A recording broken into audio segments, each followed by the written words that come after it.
things are much worse than we hear? Capital flight, definitely so. Inflation, and it's a lack of shortage when it comes to workers. And I mean, if it was so that the GDP is as high as Putin says, okay, we can explain that with a lot of producing material, of course, to the war. But we have another, as many of you know, probably. One way of measuring is that night light time emission. When you see from 21 to 23, there is, over Moscow, for example, a much darker picture. You know, you have these satellites, and you see it's quite a common way so of they're not using as much electricity. No, it's much darker. So that would tell us the GDP might have gone even under zero. We don't know, but what we know is that his narrative and his truth is not true. Okay. Commissioner Dombrovskis, curious if you agree with that, but you work a lot on the sanctions on Russia. How do you think about America's role? It recently, with the Biden administration in one of its parting acts, increased and enhanced the number of sanctions on Russia, especially in the oil sector. Why do you think America waited for so long to use something that it had in its arsenal? And what more can the world do? First of all, it's clear that we as a Western democratic world, we need to continue to put pressure on Russia as long as it continues its aggression against Ukraine. And we need to make sure that also Russia pays for the damage it's creating in Ukraine. Looking at our sanctions, I would say overall sanctions are working, and Madam Minister already outlined a number of parameters. Even official inflation in Russia in December reached 9.5%. There are independent research organizations like Romer, which are putting this figure much higher. Central bank base interest rate stays at 21%. National Wealth Fund is decreasing rapidly, especially its liquid part. Interest rates for refinancing are increasing in Russia now, reaching 16%. Ruble has depreciated against all major currencies, including Chinese yuan, where they do more and more transactions in yuan, especially for trade in sanctioned goods. So we see also decline in different industrial sectors. But it's also true that not that we know the full picture, because Russia has stopped publishing a number of economic statistics since the beginning of the war, and not that we can trust Russian official statistics. So there are also indirect methods, as the Minister outlined, which we need to use to tell state of play on Russian economy. Then we must remember that indeed Russia's largest source of revenue is their energy exports, oil and gas primarily. And there indeed we can do more. G7 has introduced Russian oil price cap, $60 per barrel. But Russia is finding ways around it, operating its shadow tankers fleet, which is now also increasingly being sanctioned. Then, for example, on Russian gas, for example, the European Union has not been able to agree on sanctions of Russian gas. Well, still, we have reduced this dependency quite dramatically. So, not least because the Nord Stream pipelines were actually blown up. But the imports of Russian LNG currently are actually increasing. So there are ways that we can still put more pressure on Russia, especially through this energy sector, and it's certainly a good news that US has now ramped up pressure still by outgoing Biden administration. Commissioner, if I may, this always raises the question, if there's more room to have stricter sanctions, why haven't you used that before? Why not impose tougher measures earlier? In an earlier part of your career, you served with Jean-Claude Juncker, and he had this well-known line that we all know what to do. If we did it, we wouldn't get re-elected. And it strikes me that part of what holds back Western leaders is domestic constraints. So either real fears about inflation, real fears about tough measures that will hurt them at home, and therefore, there's a bit of a mismatch between the rhetoric of being tough on Russia and the actuality of what that is. I'll just say one more thing there, because I'm curious about the ghost fleet that you mentioned. There are reports that a lot of Russian oil, which ends up being refined in places like India, it ends up in Europe ultimately at cheaper prices. So Europe has found ways to essentially have its cake and eat it too, no? First of all, indeed, it's a very valid question, and if you ask me, we could have and should have done more. Certainly domestic politics play a role there, and there's the dynamics is very different in different EU member states.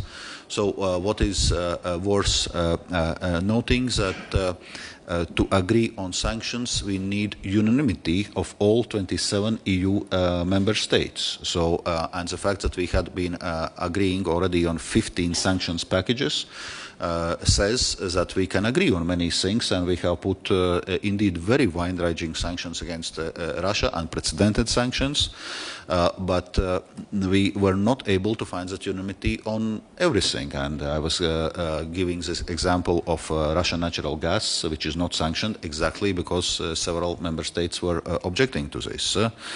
But then on impact on European economy, first it must be said that Russia was trying itself to use their natural gas supplies as a tool of blackmail and manipulation back in 2022. And then we had to quickly move away from those Russian natural gas supplies, which we actually did. So by now, Norway is our biggest gas supplier.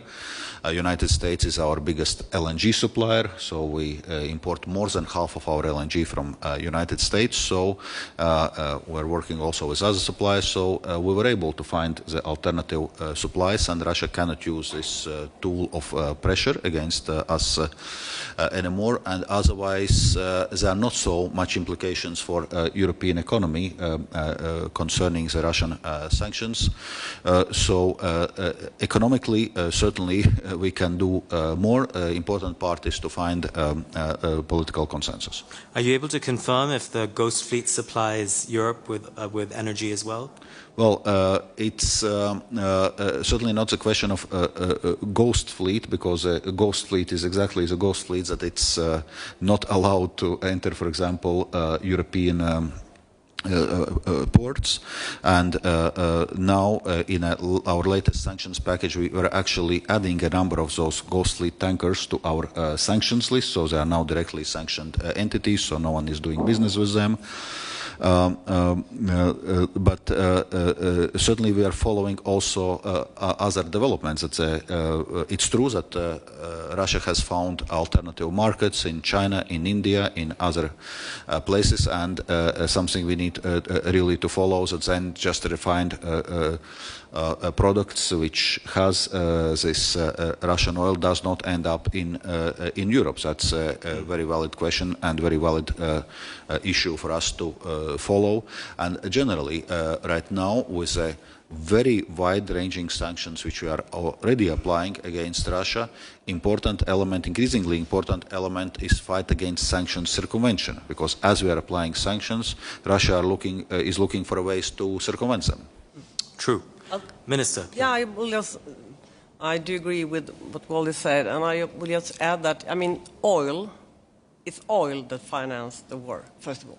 So that's why I think we should, and Sweden, together with the Nordic Baltic countries, is working hard to get that we should lower the price cap, because that will make a great difference, because oil is first of all the revenue.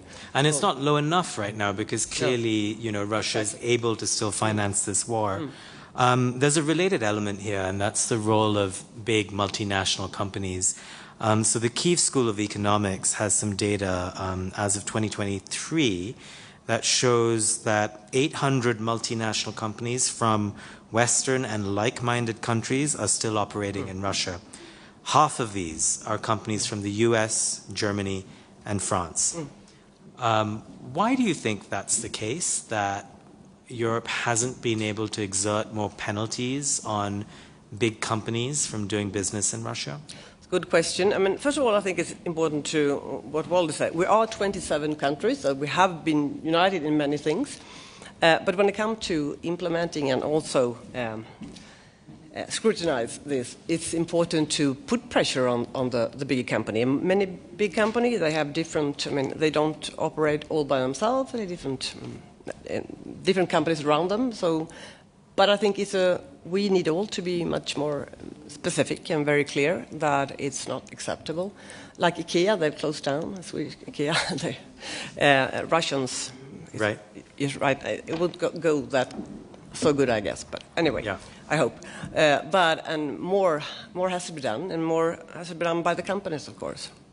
So it's not a perfect world, definitely, and I would like more to put pressure on Russia with the oil cap, with not exporting to them, and we have to do more on the shadow fleet, as Valdis says. So much has to be done, and if we think a bit in the long run, the day will come when the war is over. We don't know when. But then all investments that have taken place in Russia right now almost is in the war. Correct. So, I mean, the ruble is very weak, the investments, the economy is weak, capital fly. So it will be some tough years after the war too, of course. Let's continue to pressure, and we do that as a country, and we have to do that as companies too. So I would be crazy to not bring up the elephant in the room today and this entire week, and that is U.S. President Donald Trump. We're here to talk about Russia, so I'll use that framework to think about Trump's influence. But, he has in the past said he could resolve the war in one day. He has in the past, and more recently as well, said that NATO needs to up its defense spending to even 5%, which would cause all the same problems that you're describing in Russia in Europe. How do you respond to that? First of all, I mean, I wasn't so surprised of anything in the speech, but I was a bit sad that Ukraine, he didn't mention Ukraine, and that is troubling, I think, of course. We'll see what happens, because yesterday, me and Valdis was at the same meeting as a good friend of mine, Sergei Marchenko, who is Minister of Finance in Ukraine. He came to ECOFIN, and I visit him. When I see his work, when I see all the soldiers, I mean, they are doing so much to not only to see that Ukraine will be free, but that Europe will be free. It's so much more to do, and I hope that the new administration also wants that. But if it's so that they won't do as much as we hope, we have to do more. Now, when it comes to defense spending, on one hand, it's reasonable that Europe do more, because US has done very much, so that's reasonable. So I think we have to do more, but I don't think maybe even Trump wants 5% from them, because US. That's what he said. Yeah, but US is also it was hard enough for NATO countries to up to 2%, so 5% is a huge jump. Definitely. So it won't be 5%, because I don't think Trump wants for the U.S. economy have 5%, because Right. they have quite a large debt. Yeah, that's true. That's very well put. Commissioner, similarly, I know you work closely with your American counterparts on sanctions. What is your sense of how a change in administration in the United States will change overall strategy towards Russia? First of all, we must understand that this is a war which is taking place in European continent. So, as European Union, we cannot shy away from this. So, it's clear that it's first and foremost for Europe to react. And given the fact that Russia is openly talking about invading other countries if they are successful in Ukraine, it's on one hand important to provide all the necessary support for Ukraine, that they can defend themselves, because they are also actually defending us, but also to ramp up our own defense capacities and defense industry. And talking about defense spending, you mentioned those 5%. So for countries which are bordering Russia or Ukraine, like Baltic states, like Poland, they are already raising defense spending to about 3% of GDP and aiming for 4%. So it just has become a necessity. So we were reaping this peace benefit maybe since the end of the Cold War, when the world could afford spend less on defense and spend more on something else. But now with Russia behaving like an aggressor, that has changed, and so we have to change as well. I have to point out America may also behave like an aggressor with Denmark. It's a possibility you have to keep in mind. Just maybe to finish on this cooperation on US. So our approach on cooperation with US is that EU and US are strategic allies. We are like-minded partners, and especially in situation where autocracies are challenging the current rules-based international world order, it's important that democracies are working together, and it is with this spirit of cooperation that we are approaching also the new Trump administration. But with there is a very clear change in outlook between the Biden administration and the Trump administration. I understand you're being very diplomatic, sir, which you must do. But there could be similar changes in Europe as well, with elections in Germany and France coming up. There is a rightward shift globally. How does that impact, and especially with your job of being trade commissioner? We're in a world now where countries are turning inward. They're more protectionist. They focus more on their own domestic industrial policy. They want less globalization. And all of this, to bring it back to Russia, helps Russia, because in a world in which Russia is forming its own blocs, we haven't talked yet about its burgeoning alliance with North Korea, China, and Iran. How is Europe thinking about that? That's exactly what I was mentioning, that it's not Russia alone. Indeed, it's finding allies, including North Korea, and it's worth noting that there are North Korean troops, significant numbers of them already engaged in this war against Ukraine. It's already happening. It's forging closer ties with Iran, which is supplying it with different weapon systems, including Shahed drones. So it's clear that we must look also beyond Russia in this response, and if there is some kind of axis of autocracies forming, it's important that we are also having our alliance of democracies to counter that. And there is cooperation with US, but also with other like-minded partners in G7 and beyond the G7 is going to be very critical, and that's how EU is going to approach it.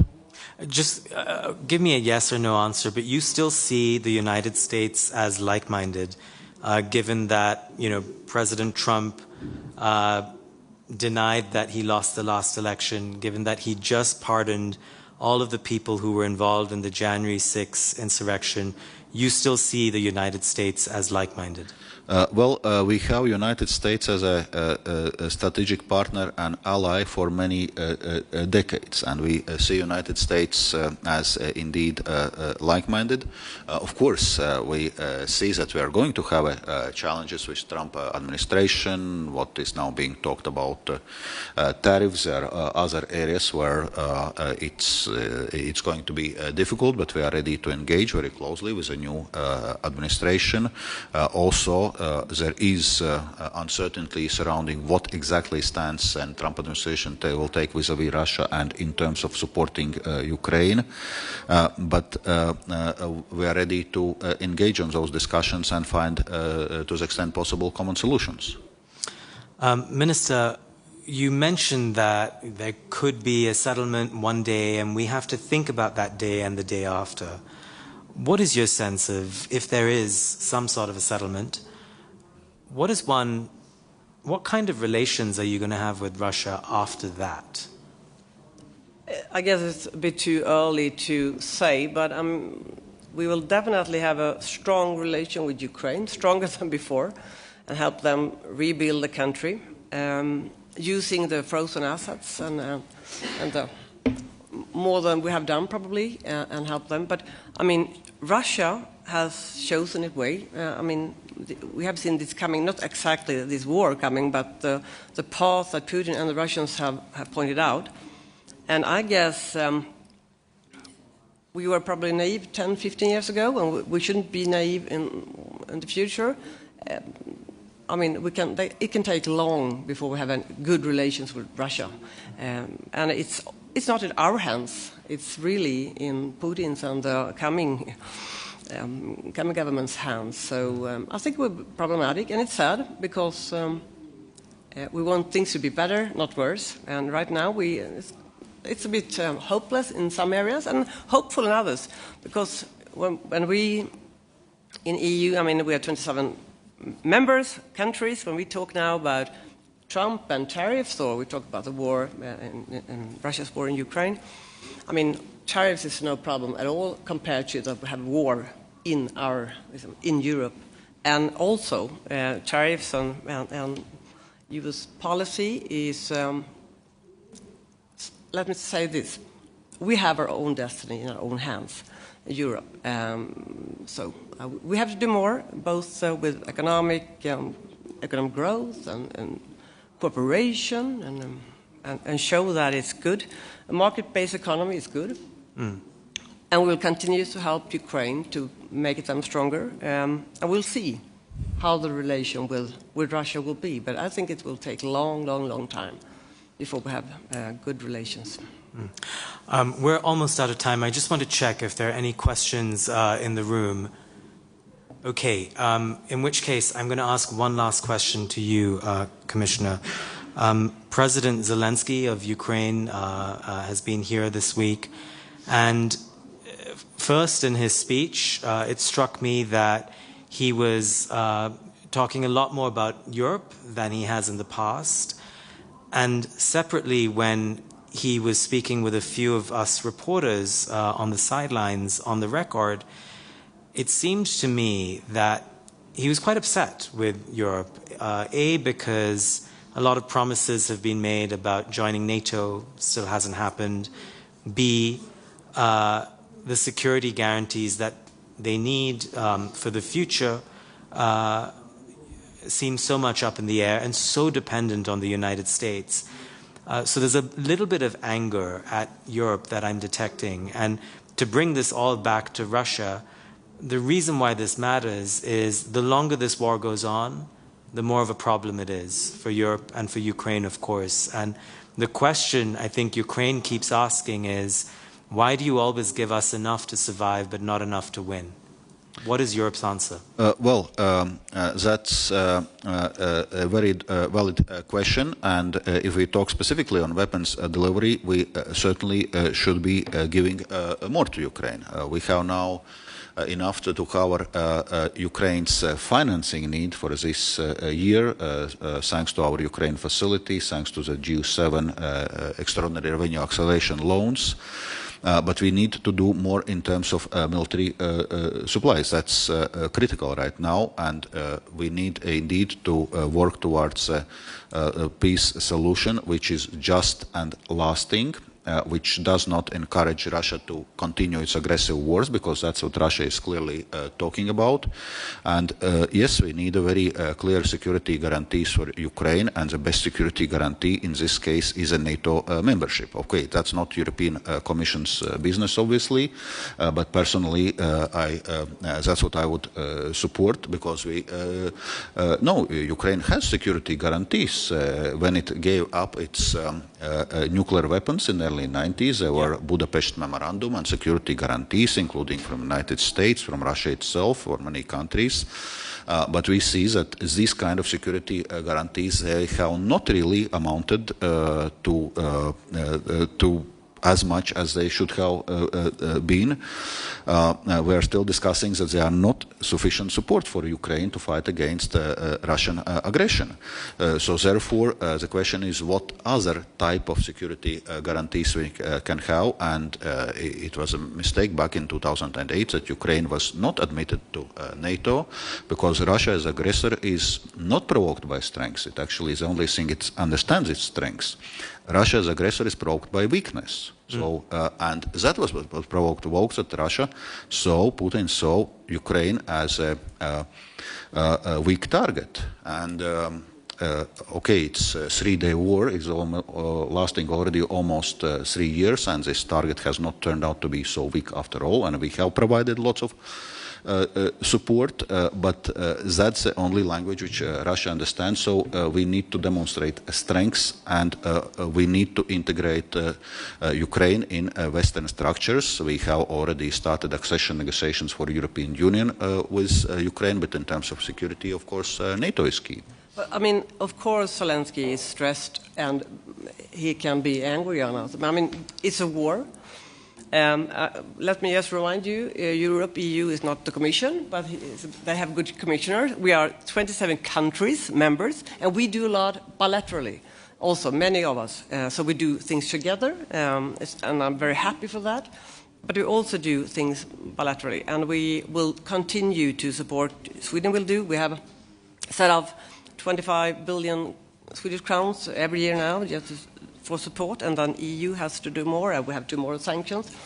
So I don't think Zelensky should be grateful. I mean, that they are fighting a war for us. Correct. So we have to do more. So it's not so strange if it does. And we will do more. And both Valdis and I, living where we live also, I mean, Sweden. And around all, I mean, you are even closer. Yes, border. Indeed. Yes. We are doing a lot, and we will do more. Well, this is a question we'll have to re-engage with all year and beyond. Minister Svantesson, Commissioner Dombrovskis, thank you so much for your time. Round of applause, please. Thank you.